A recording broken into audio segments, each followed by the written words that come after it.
Now, obviously, a file sharing system is of no use if you don't have any users. So that's what we need to do next. But I'm actually going to create groups first because I don't want to be doing this process where every time I create a user, I create a group to go with it because I'm not going to actually use those groups really. So I've come over here to groups and we're going to create some new groups that we can assign our users to. So I'm going to click on add and I'm going to create an HR group.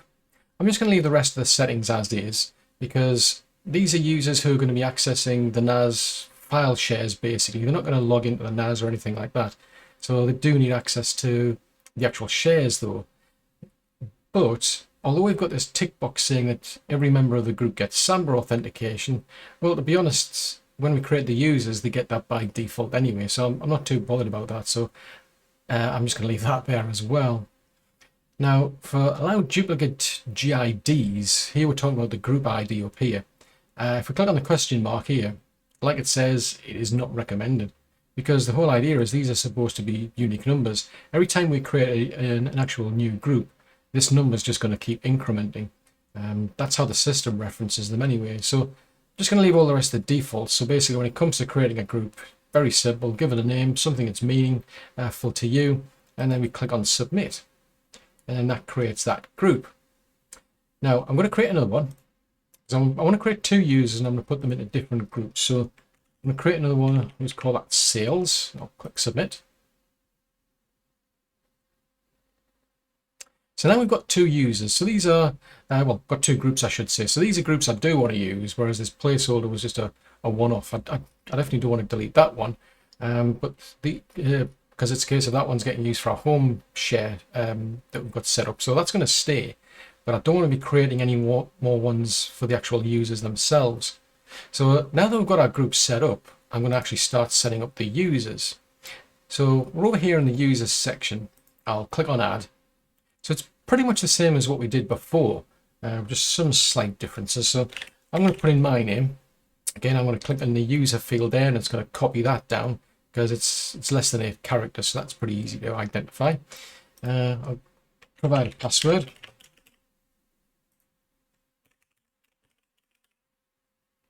Now, for this one, I don't want to be creating new group IDs, or even specifically, I don't want to create new groups.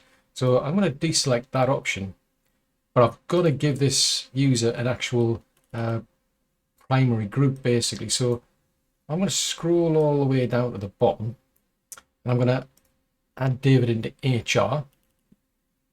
So this is the primary group that this user is assigned to. And what it means is, whenever this user creates an actual file or a folder, what's going to happen is when it comes to the permissions, this will be the group that gets identified. So that's just something to bear in mind. Now, the auxiliary groups are additional groups that the user belongs to. So if there are any shares that we set up, say we've got some other group out there and David's a member of that, then whatever shares that group can get access to, so can David. Now, I'll just keep scrolling down because now that we've actually set up our home share, you'll notice what's different from when we created the first user was that now it's actually referencing it. Before, this was pointing to non-existent or something like that because there was no such thing as a home directory when we created that user. But now we've set up this home shares and that's why it's pointing to that data set, and it's going to effectively create a folder that's got the same username that we've got up here. So that's the username that it's picked. And that's the folder it's going to create. Now these are the permissions that it's going to assign to that specific folder. Now I don't want the group getting any access whatsoever, so I'm going to deselect that. I don't want anybody else having access either, so I'm going to deselect all the settings for them. So really when this folder gets set up, it's just the user that's going to get access to it. So when somebody connects over the network to try to get access to this folder, for example, unless it's David, not going to happen. The system won't let them in. So that's pretty easy enough to set up. So even though we've got a potential overlap here where we can have multiple users in this HR group, the point is the group itself, yes, it'll get so like a little stamp on the actual file security permissions, if you will, to be, that HR will be referenced as the group. but it just doesn't have any permissions anyway, so I'm not too fussed about that. Now, when it comes to options down here, the idea is, again, I'm not really fussed about these. We're not dealing with somebody logging in to the actual NAS or anything. They're just going to be getting access to shares through the Windows shares system. So by default, they do get this Samba authentication login option selected, which means that they'll be able to connect to the Samba share and authenticate, which is exactly what we need. And when they do try to log in, this is what the actual NAS is going to be looking for: an account name of David and then whatever this password is we've put in. Now, the way Windows computers work, or the Windows operating system I should say, is in the background this all gets done silently. You won't get prompted. As soon as you try to connect to a network share through this Windows share protocol SMB, you won't actually get prompted to put in your user account and credentials, as long as TrueNAS here, for example, has already identified you and allowed you access. If, on the other hand, I try to log in with a user account that doesn't exist, or it doesn't have access rights, I would get a prompt, or I'll just get told you don't have access. Otherwise, with this, as long as I've got an actual user account on my computer and I log into that computer with it that matches this account here, it's all this authentication takes place in the background, which is really useful. But that applies to Samba authentication. So this is where TrueNAS has got its own local database, and so has the computer. Now, what sets it apart here is we've got this little option here called Microsoft Account. Now, if you click on the question mark, it might be a bit misleading in the sense it's kind of hinting that if you've got Windows 8 or newer, you'll probably want to select that box. But this actually only applies if you're using a Microsoft account. Now, if you're using a local account on a Windows operating system, yes, the operating system is made by Microsoft, but that's not defined as a Microsoft account, at least as far as like TrueNAS is concerned. That's referring to the online account with Microsoft. So lately, with like Windows 10 in particular, it's a case of once you set up the actual computer, once you install it, you'll actually more or less get prompted quite a lot to really try and create a Microsoft account for your computer. You've got to be able to spot the option to opt out. Otherwise, you'll end up with a Microsoft account and you'll be authenticating to an actual Microsoft server on the internet. And that's actually where this email field comes in as well, because when you log into your computer, you're logging into the computer with an email address as opposed to just a username, for example. So if you're just logging into a computer, a Windows computer, a Microsoft computer, and you don't have a Microsoft account, in other words, it's not an online account, but it's a local account on the computer, it doesn't matter, you don't need to select that. But if you have actually opted for this Microsoft account when your user account is created on your computer, and you're signing in with this specific user account that's online, then you're going to have to select that option. But just to demonstrate that you don't need it, even if you are running Windows 10, I'm going to leave that option deselected. File permissions are fine for me because only the user has any permission at all to it. And the good thing is that now that we've got this set up, the actual system's going to create this folder and it's going to set up all these permissions for me. Now, if I had some other users already created, I would have to come back to their account and then go through this part again, which is quite good actually, because originally when I was looking into it, I thought it was going to be a case of I would have to manually create the folder and I would have to assign the permissions myself. But what I found is if you've got an existing user, you can actually change that here. You just reference it back to the home folders, give it the name of the user that lines up, set the permissions, click submit, and it does actually create it. So that's actually a lot easier, to be honest. So in this case, we're going to end up with a specific folder for David. It's going to have Samba authentication rights. We'll click submit, and that user should end up with an actual home directory. So I'm now going to create another user as well. I'll call this one Fred.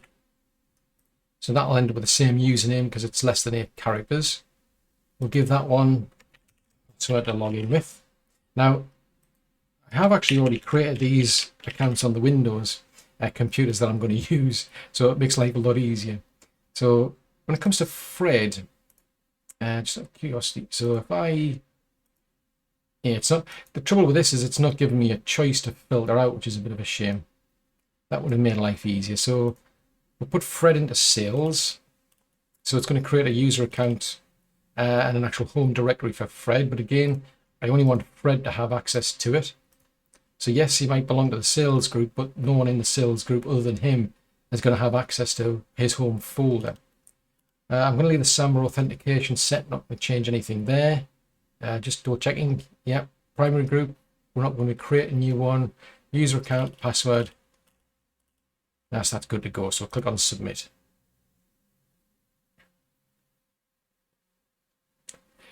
So now we've actually got two users. We've got some groups as well, but in reality, all we're interested in is, access to home directories for the individual users anyway. But if we go into the shell, just to show you what's been set up, if I go to mount cool1 home folders, you'll see that we've now got these two individual accounts. So one's called David, and it's a case of the user, in this case David, has got read, write and execute permission. The group, which is HR, has got no permissions, and then other, which is the last three options at the end, they've got no permissions either. And it's similar for Fred, because Fred's got access, full access, but the group that he's in, sales, doesn't have access, and other doesn't have access. So it has set everything up as we expected. Now that one up at the top, it's just referring to the folder above the actual data set, that we created, called home folders. So that was assigned to placeholder basically, and you can see, the user has got traverse rights, the group's got traverse rights, and the actual other group has got traverse rights as well. If you go higher still, we're into where everything was set up by root with the wheel group. So the next thing to do is to actually test this on some computers to make sure we can actually get access to these actual home directories. Now I'm logged into two different Windows computers. They're both running Windows 10, but on this one I'm logged in as David, as you can see, and it's a local account. So that's just to demonstrate that if you're using local accounts on a Windows machine, you don't actually have to have that Microsoft account option ticked. It's only if you've got an actual Microsoft account itself. But anyway, on this computer, I'm logged in as David. On this one, I'm logged in as Fred. So if we go over to the Windows Explorer, just go back to network, you can see I can see TrueNAS. So if I go into there, I can actually see a folder for David, a folder for Fred, and a folder for homes. The only thing to bear in mind is that this is a bit misleading, because I've been playing around, and I think Windows is actually remembering places it's been. Now, this is the homes actual share. Now, I created a data set called home folders. I then shared it with the name of home folders, but it actually appears on the network no matter what as homes. Now, if I'd actually created a data set, for example, and shared it out as homes, it would bark at me. It wouldn't let me for this very reason. It creates this special share called homes. But as long as I'm logged in as David, technically I should only be seeing these two. In other words, that's visible to everyone. That's only visible to me. There is something weird going on that allows me to see Fred's user home directory. And it's the same with Fred. I mean, technically Fred should only be seeing homes and Fred. But I'll just try to show you there's something definitely strange going on. If I go into my own home directory, I'll click on a new folder. And so David was here. For Fred, I'll go into his home folder. I'll create a folder. Fred was here. So it's a case of they've both got their own home folder and they can create a folder.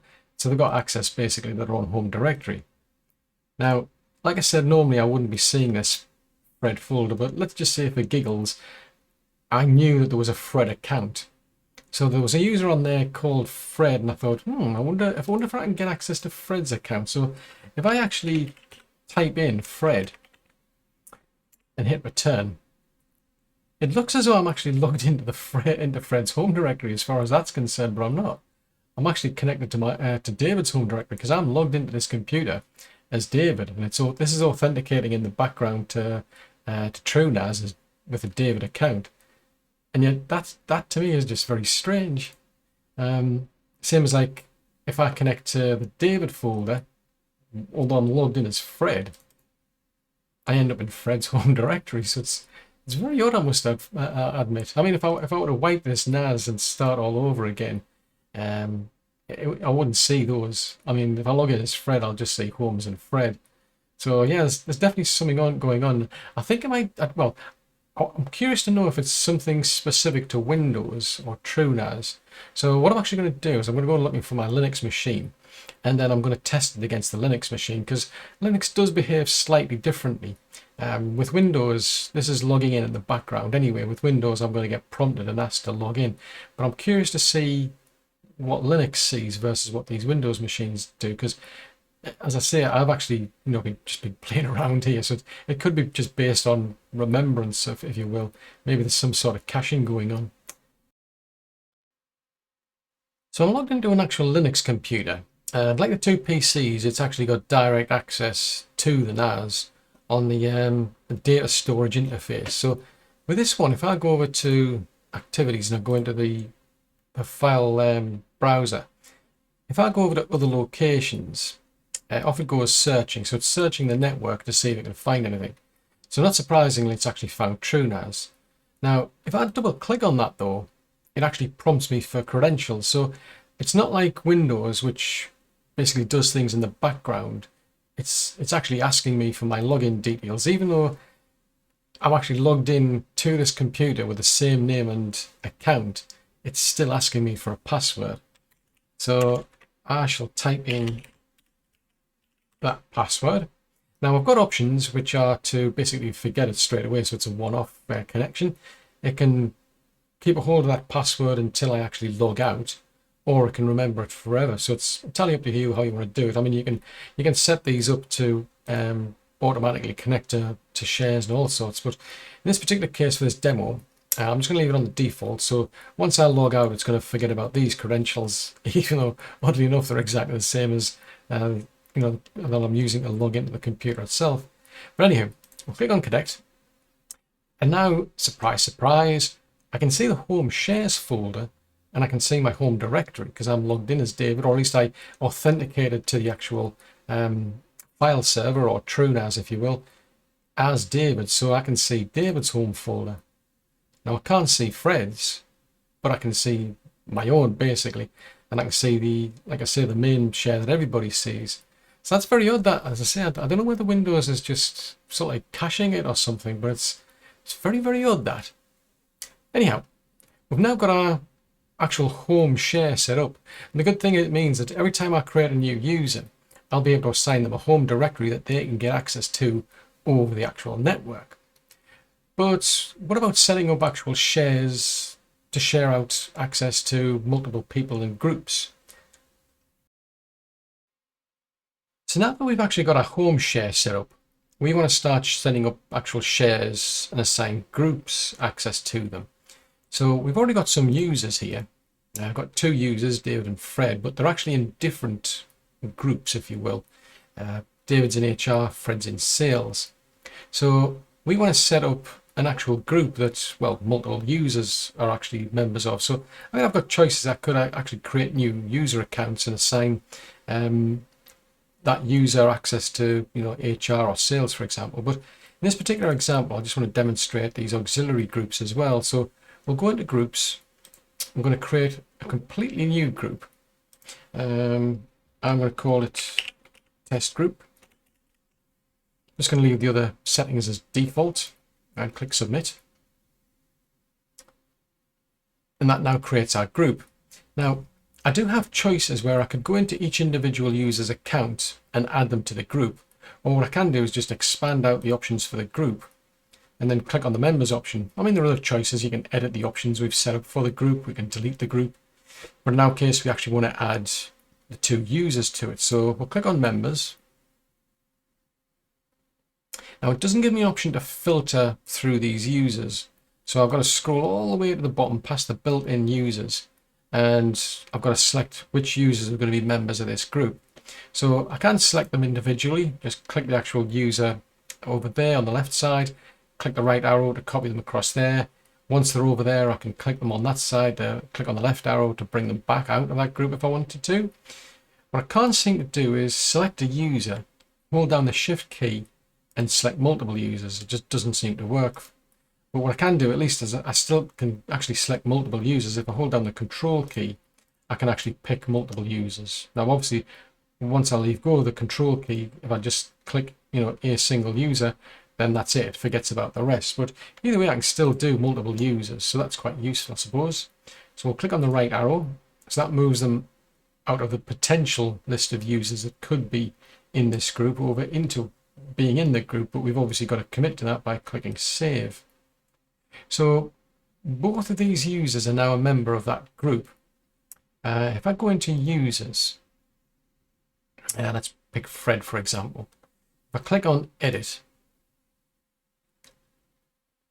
you can see that Fred's primary group is sales, but he's also got two auxiliary groups. So because he's set up as being a member of what's called built-in users. So these are, every time we're creating users, this is a built-in user group. But he's also now a member of this test group.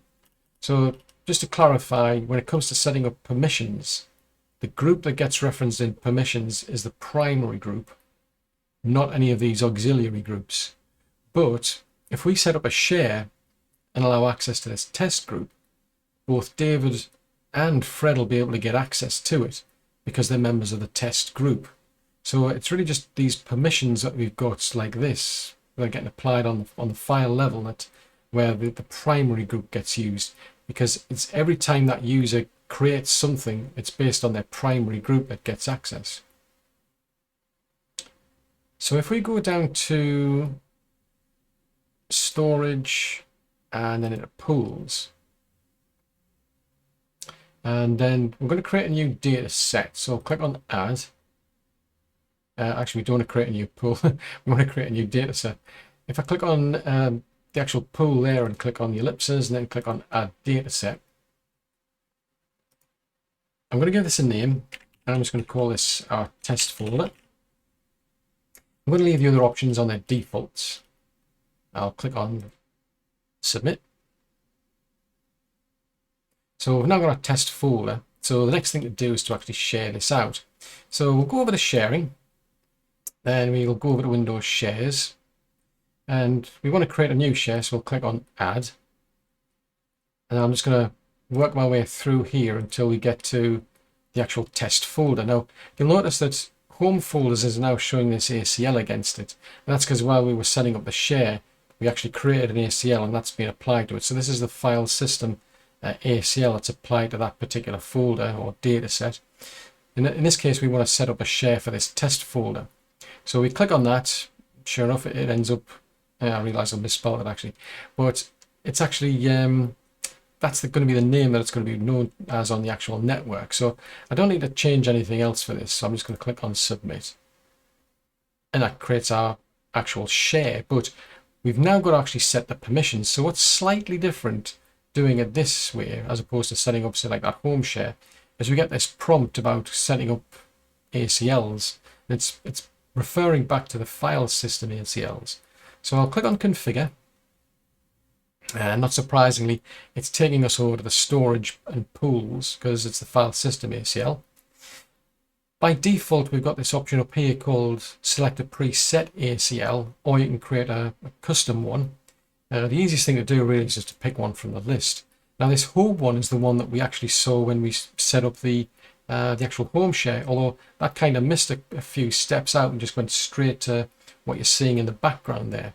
Now in this case, I'm just going to go for restricted, and then what that'll give us is an access list containing an actual entry for whoever owns it and whoever's, whatever group has got rights to it as well. Now, what I'll go through here is where it's referencing who. It's talking about owner at. So this is the actual owner of the folder. Now, when this was set up, it was set up and created by root and the group wheel because we're logged into TrueNAS as root and root's primary group is wheel. So not surprisingly, that's why these are showing up. So when we've got this access list entry and it's referring to owner at or owner ampersand, however you want to see that, it's referencing the current owner. Now at the moment the owner is root and I don't want that. So what I'm going to do is I'm going to change this. So I'm going to change this over to David, and I'm going to click the option to apply that user. So by doing that, David basically becomes the owner of the actual folder. Now, if we go further down, we've got an option here which is group at or ampersand, and that's referencing the primary group for that. In this particular case, a data set or folder. So we don't want that either. I want to change that, and I want to use ours. So I was thinking that was test group. So again, I've got to click on the tick box there to say apply this group. So David will become the owner, and group will become effectively the actual primary group, if you will. Now I don't really want to give David much in the way of permissions here, but for now I'm just going to leave it as is because I'm going to come back and revisit this. I just want to change the ownership. I mean, I can do it through the shell, but this just saves me a bit of hassle. Now, when it comes to the group, I want to give them full control because the idea is I want to share out a folder, and all members of the group that have got access to it have got full control.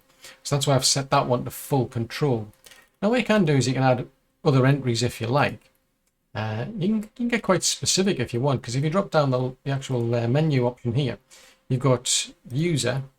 Now what we're doing is setting up rights to get access for a certain group, for example, but we can add multiple groups, we can add individual users as well. And in this case, when we select user, we're going to pick a particular user. Now this user up here is actually the owner that we've got, whereas this could become some completely different user, somebody who isn't actually a member of this group. So it could be somebody who's on secondment to the group. Who knows, there's always some particular reason why a particular user might need access. So that's one option you've got. You've also got a group option. So similar, except this time we're going to assign rights to a specific group as well. And this can go on and on. You can just keep adding more and more items as you go along. It's entirely up to you. The only drawback as I see is it's going to get quite long. With a Windows actual file share system, if you go into Windows computer and pull up the properties, it's a bit easier to see because you don't get all of this information. It's all collapsed down to say, you know, this user, this group, and then you've got to drill in to find all the details, whereas here the whole lot's expanded out. But aside from group, we've also, well, up there you've got owner at, so that's referring to the owner. Group at, that's the primary user, the primary group rather, and then everyone at, which we saw before was used by the home ACL to allow everybody to traverse the actual folder. Now, in this case, I don't specifically need that extra one. All I'm interested in these two for now, because like I said, I want to change the ownership. It's just because of the fact that I'm actually logged in as root, and every time I create a new data set, unfortunately, it means that the root becomes the owner and wheel becomes the primary group.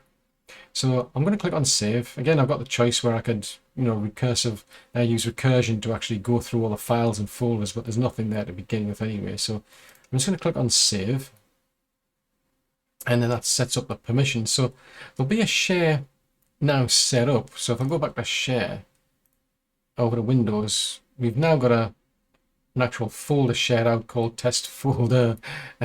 Slight typo there. So if we go back to our Windows 2 computer, just hit F5, and there you go, there's test folder.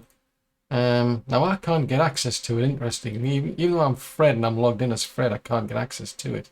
So we'll try David's account. Test folder. Now I can get access to it as David, but I can't get access to it as Fred, which is interesting. So Fred is actually a user. So I'm just going to sign out as Fred. So David's the owner. Fred's just got full permission because he's a member of the group. So log back in as Fred.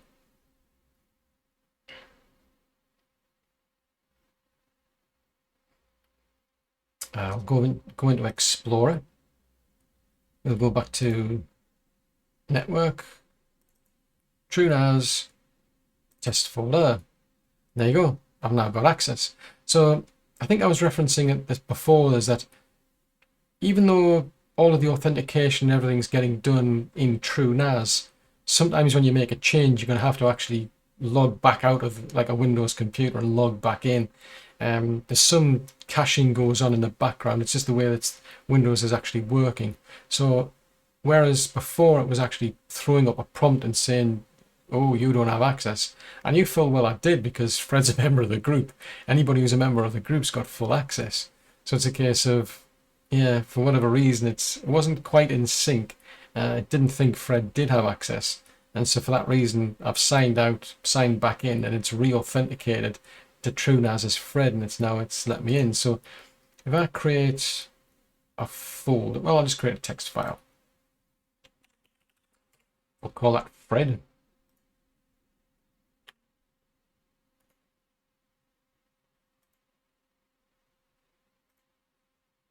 Go back to the test folder. So now, interesting enough, I can't actually see it.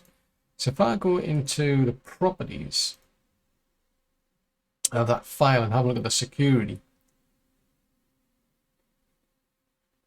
So you've got to create a owner, you've got to create a group. I'm waiting for it to actually get things sorted out, because there's actually a test group. So this file, as far as it's concerned, test group has got special permissions.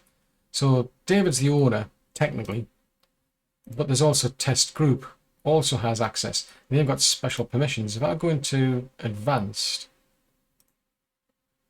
test group does have full control, and it applies to this specific folder. So they do actually have access. So if I go back to this computer here, I'll go back in the test folder again, hit F5 and see it this time. Nope. So we'll log out. See if that fixes it. Because both users should be able to see it, because they're both members of the same group. I mean, David's the actual owner of the group, effectively. Of the actual share, I should say. Oh, well, not the share, the actual folder. But for some strange reason, you can't see this file that Fred's actually created. We'll go back to TrueNAS. So now I can see it. So there's definitely something goes on in the background. It's just the way that Windows works. So I'll create a new text file again. So this one's going to be called David. So you can see how that quickly populated over there. So yeah, it's kind of weird, where I think you get the same even if you're using like Active Directory domain controllers. When authentication gets changed and you suddenly get access to something, your rights kind of change, but the actual computer hasn't quite caught up. So sometimes you have to log back out, log back in again to make sure your rights are up to date. So both users have got access and they're both able to create files. So if we go back to our management computer, we can have a look at something else that I want to change. So when I set this up, we'll go into that's the actual share, isn't it? So we'll go into share, we'll click on edit, click on advanced. One thing I do want to do is I want to disable this option, which is browsable to network clients. I don't really want the parent folder being shown to users. There's no real intention. This is intended to be an actual special folder. The plan is that somebody logs in to to a computer, gets access to the network, and when they go and have a look and see, to see what's available on the NAS, they should be accessing their own home folder or whatever folders are visible as group folders. There's no point giving people access to this because there's no intention to share it out specifically. So for that reason, I'm going to disable it from being browsable. Click on save, and it should then disappear. So if we go back to the TrueNAS, oh, there you go. That took effect straight away. Let's go back to TrueNAS. Yeah, so you can see that that's no longer visible anymore. It's just completely gone. Oddly enough, though, like I said, there's something definitely strange going on here. Not quite sure what it is. I think it's got to do with some sort of caching. I've logged out, I've logged back in, I've done like Control F5 and whatever to try and clear it. If I go onto the Linux computer, it doesn't have this strange problem. It just seems to be the actual Windows machines themselves that are doing this. So it's very, very odd, that I must admit.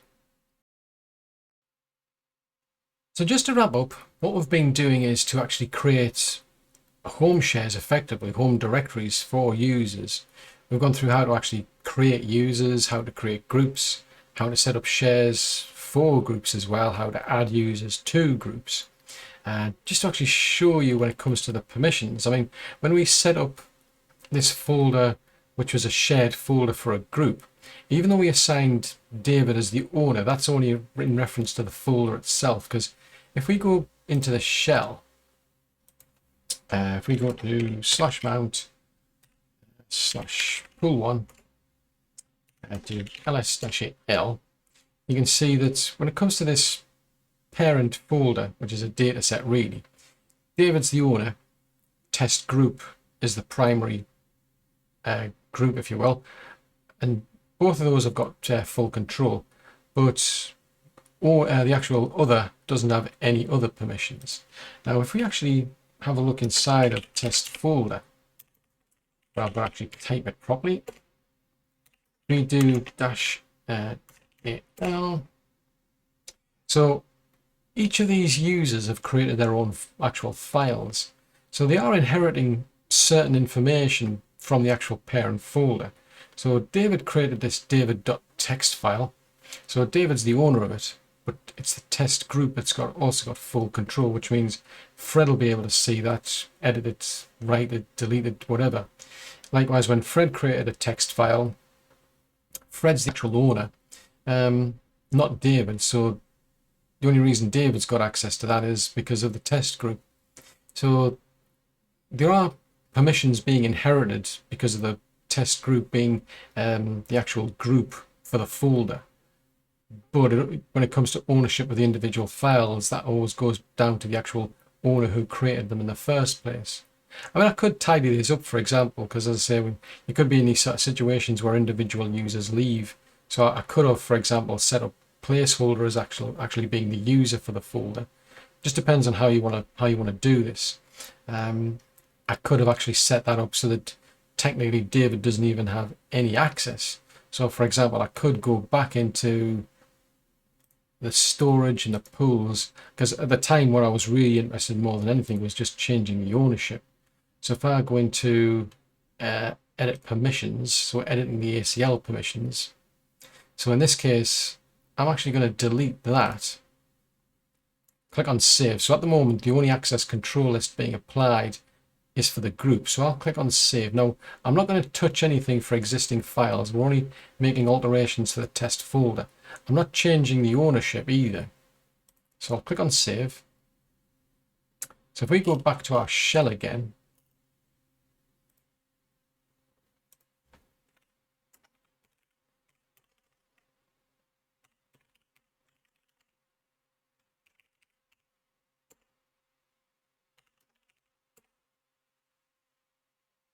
so you can see David's still the owner of this folder, test folder, because that's the dot, the folder above what we're in. Well, the actual folder itself is dot. But now David doesn't have any permissions because we took away that access control list entry. You can do it through the command line as well. You can do it through your typical Unix setup as well.